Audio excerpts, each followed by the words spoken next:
নমস্কার বন্ধুরা, অনুজ কিচেনে সবাইকে স্বাগত জানাই। আজ আপনাদের সাথে শেয়ার করব আলু চচ্চড়ির রেসিপি। ছোট থেকে বড় সবাইরই পছন্দ।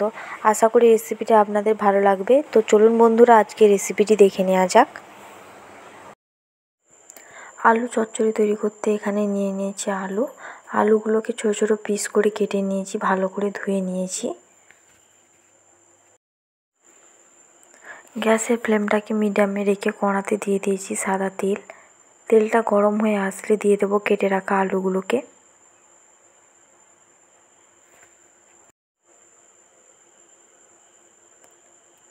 দিয়ে দেবো স্বাদ মতো লবণ আর সামান্য পরিমাণে হলুদ গুঁড়ো দিয়ে দেবো। আলুগুলোকে ভালো করে ভেজে নেব। তো দেখুন বন্ধুরা, আলুগুলো ভালো করে ভাজা হয়ে গেছে। এরপর একটি প্লেটে তুলে রেখে দেব। গ্যাসের ফ্লেমটাকে লো টু মিডিয়ামে রেখে কড়াতে দিয়ে দিয়েছি সাদা তেল। তেলটা গরম হয়ে আসলে দিয়ে দেবো একটি তেজপাতা,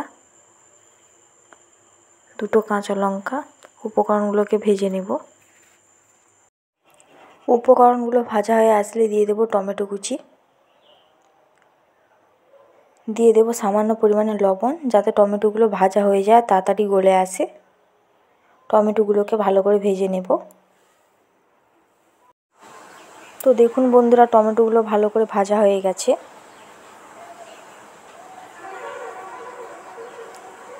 দিয়ে দেব সামান্য পরিমাণে হলুদ গুঁড়ো,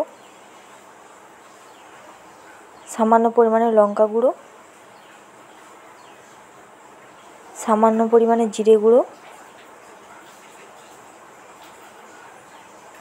দিয়ে দেব ম্যাগি মশলা। মশলাটিকে ভালো করে কষিয়ে নেব। মশলাটিকে ভালো করে কষিয়ে নিয়েছি। দিয়ে দেব ভেজে রাখা আলুগুলোকে। মশলার সাথে ভালো করে মিক্সড করে নেব।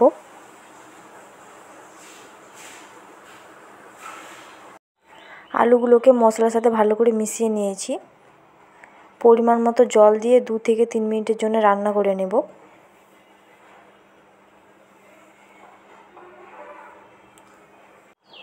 কিছুক্ষণ পর ফিরে এলাম। তো দেখুন বন্ধুরা, আলু চচ্চড়িটা তৈরি হয়ে গেছে। গরম ভাত বা রুটির সাথে পরিবেশন করে নেব। আলুটা ভালোভাবে সেদ্ধ হয়ে গেছে।